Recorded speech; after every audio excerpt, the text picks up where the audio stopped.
Hey friends, it's Tyler from Vineyard Covington, and Psalm 24 says, "The earth is the Lord's and everything in it."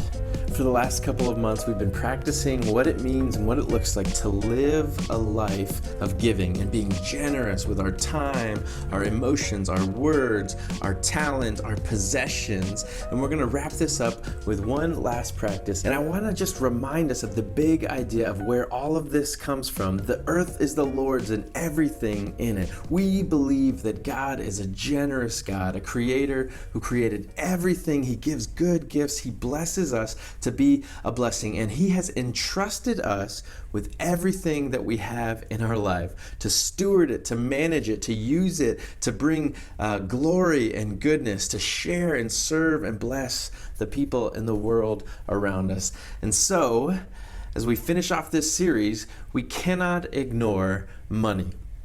You see, Jesus talked a lot about money in the Bible because He knew the particular amount of influence and power that it can hold over our hearts. When He talked about money, He said, we cannot serve both God and money. He told us to be on guard against every kind of greed in our lives. He even lamented at how hard it was for rich people to enter the kingdom of God. Again, because of that power that it can hold over our hearts. He said that where our treasure is, there our hearts would be also. And so as people who are accepting the invitation to follow Jesus, to put His way of life into practice, to become like Him, to be with Him and to do the stuff that He does, we have to wrestle with our relationship with money. So, how much power does money hold over your heart?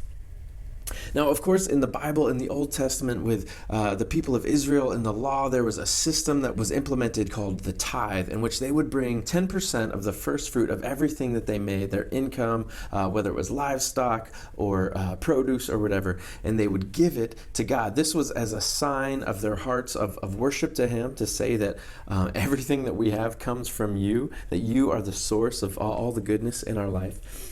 And it also serves specific purposes to fund the work of worship and the temple system, the sacrifices and the priests and the Levites who were there. It also was used to make sure that the people were able to follow the schedule and the calendar of festivals and celebrations as people of God, to lean in to living a life of celebration, which is also a part of our way of life. And it also helped to make sure that the poor and the orphans and the widows and the travelers and the foreigners, the people from outside, were taken care of, that everybody had everything that they needed.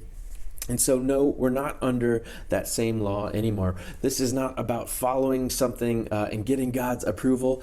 Jesus said to seek first His kingdom, the kingdom of God, and His righteousness, and that everything else that we needed would be given to us. And actually, one cool thing that we see in the book of Acts, in the early church, that they were practicing a radical generosity. They would sell possessions, they would sell extra things that they had, land and fields, and they would set it at the apostles' feet so that it could be used for the common good, to extend the mission of the church, His kingdom, and justice, and taking care of the poor and the widows and the foreigners around them.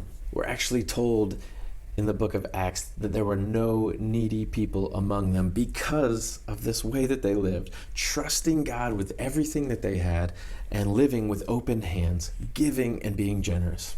How are our lives and the way that we live being transformed because we've experienced the radical generosity of God in our lives, His grace, His goodness, His blessings? And then how are we sacrificing so that more and more people around us can experience that?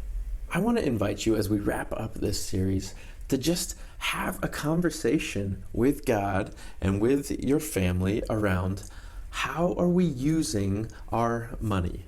Of course, maybe a better way to frame the question, as John Wesley said, is not how much of my money will I give to God, but how much of God's money will I keep for myself? Again, everything we have is a gift from God. And the more that we can learn to embrace that and to practice that with all of the different things in our life, the more of Jesus's goodness and wholeness and abundant life that we will be able to experience. His freedom. He wants us to be free from all of those other things that can so easily hold us down and pull at our hearts. How are you living a life of giving with your finances? If you have a local church, especially if you're a part of Vineyard Covington, I want to invite you to think about what it would look like to give to the local church, to invest in the family on mission in your city that you're a part of. There are a lot of things that we can do when we all give and live generous lives together. And of course, this isn't a fundraising thing. This is about our way of life, of experiencing the transformation and the fullness of everything that Jesus has for us. And so I want to ask you to process this, to think about it. Are you giving your money first to God and investing in the local church? Or are you living the kind of life that you want first, and then if there's anything left over, giving some to God? It's not about guilt or shame. This is not about anything that we're trying to put on you. But many of us are practicing a monthly giving of the first amount of income that we receive to the local church. So what is Jesus inviting you into? And how can you live even more of a life of giving? Would you think about that and practice that with us this week?